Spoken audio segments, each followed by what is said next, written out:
हर हर महादेव, जय श्री राम।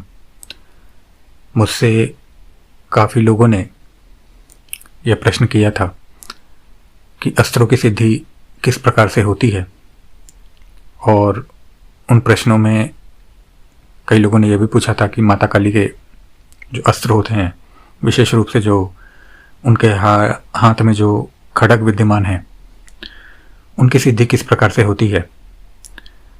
तो मैं इस विषय पर एक वीडियो के माध्यम से ही सभी को बताना चाहता हूँ, ताकि आप लोगों के ज्ञान में वृद्धि हो और आप लोगों को पता चले कि किस प्रकार से अस्त्रों की सिद्धि होती है।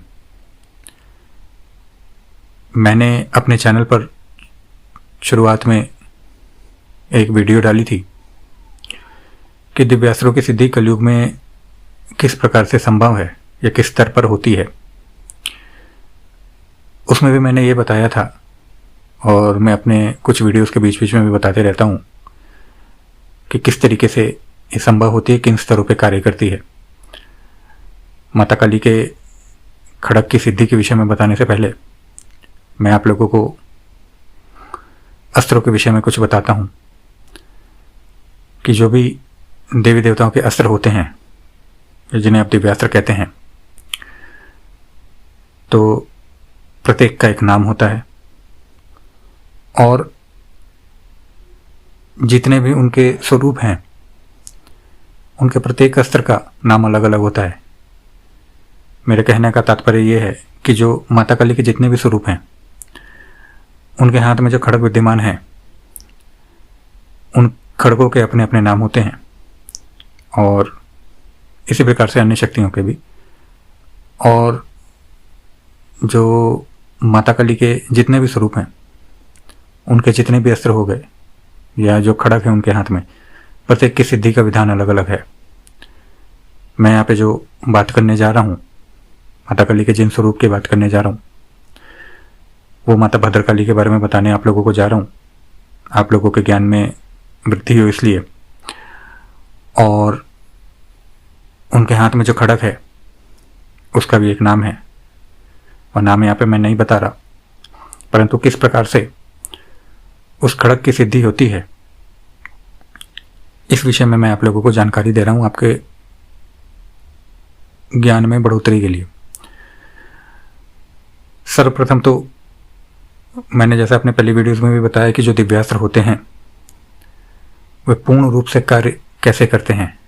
वे पूर्ण रूप से कार्य तभी करते हैं जबकि आपने या तो उसी संकल्प के साथ शक्ति की साधना करी हो, शक्ति प्रसन्न हो, प्रकट हो, और आपको वो अस्त्र प्रदान करे, और ऐसा होता है। नहीं तो आपने कोई साधना करी किसी शक्ति की, और किसी शक्ति ने प्रसन्नतापूर्वक आप पे कृपा करके आपको किसी अपने अस्त्र से सुशोभित किया, प्रदान किया, तो वो अस्त्र पूर्ण रूप से कार्य करता है। कलयुग में भी ऐसा होता है। कलयुग में भी दर्शन होते हैं। कलयुग में भी शक्तियाँ अस्त्रों को देती हैं, विभिन्न नाना प्रकार के आशीर्वादों को देती हैं। जो साधना के स्तर को पार कर चुके हैं उन्हें पता होगा मैं कैसे कह रहा हूँ, किस विषय के बारे में कह रहा हूँ, और किस प्रकार की अनुभूतियाँ और अनुभव होते हैं, और वही अस्त्र पूर्ण रूप से कार्य करते हैं। परंतु फिर भी जो अस्त्रों के जो मंत्र होते हैं, यदि उनका कोई ज्ञाता हो तो मंत्र शक्ति के बल पर भी वो अस्त्र काफी हद तक प्रभावी होते हैं।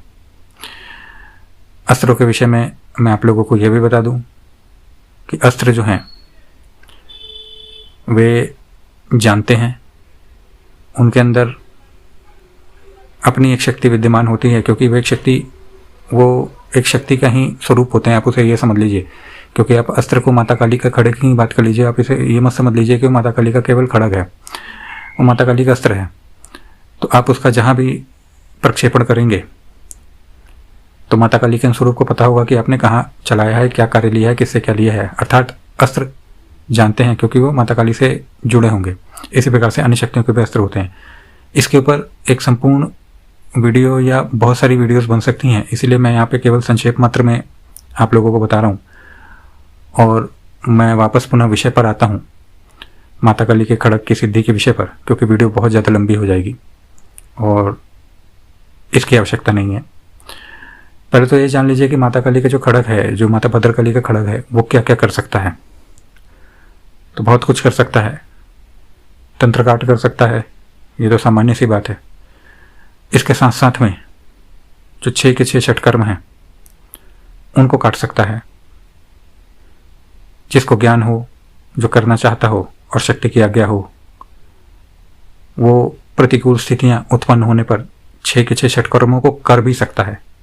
जी हाँ, आपने सही सुना, 6 के 6 षटकर्मों को किया भी जा सकता है। काटा तो जा नहीं सकता, किया भी जा सकता है।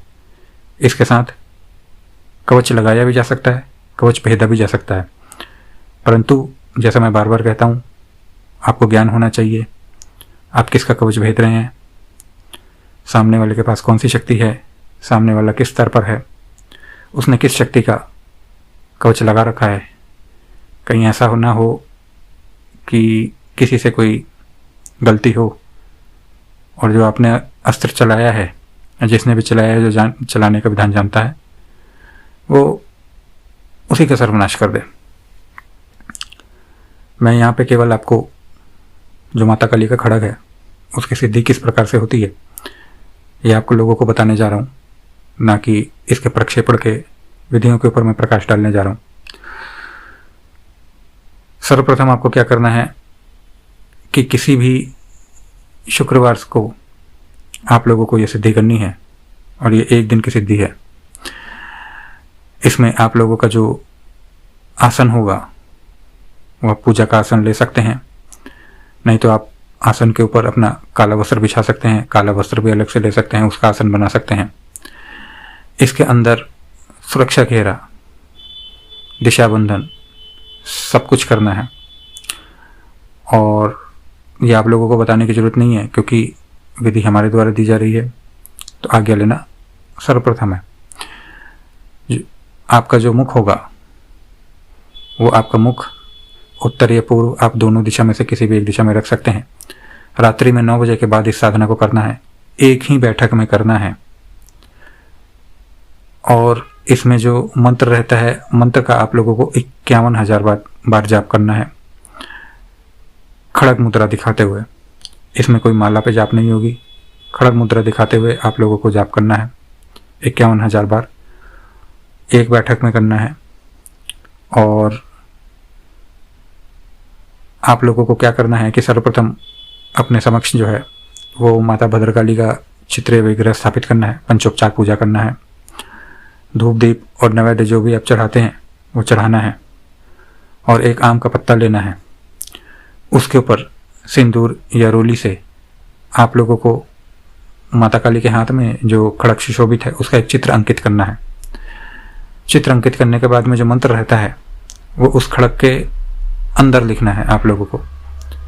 आम के जो डंडी होती है उसी के कलम से आप उस रोली और सिंदूर को डुबा के जो है आप लोगों को मंत्र लिख देना है। ये एक अस्त्र का आप लोगों ने प्रारूप तैयार किया माता काली के जो हाथ में जो खड़ग विद्यमान है उसका। और उसके अंदर जो होती है प्राण प्रतिष्ठा होती है माता काली के खड़ग की, उसका मंत्र दूसरा होता है। इतना करने के बाद में जैसा मैंने बताया कि जो मंत्र रहता है उसका 51,000 बार जाप खड़ग मुद्रा दिखाते हुए माता को वह जाप करना है।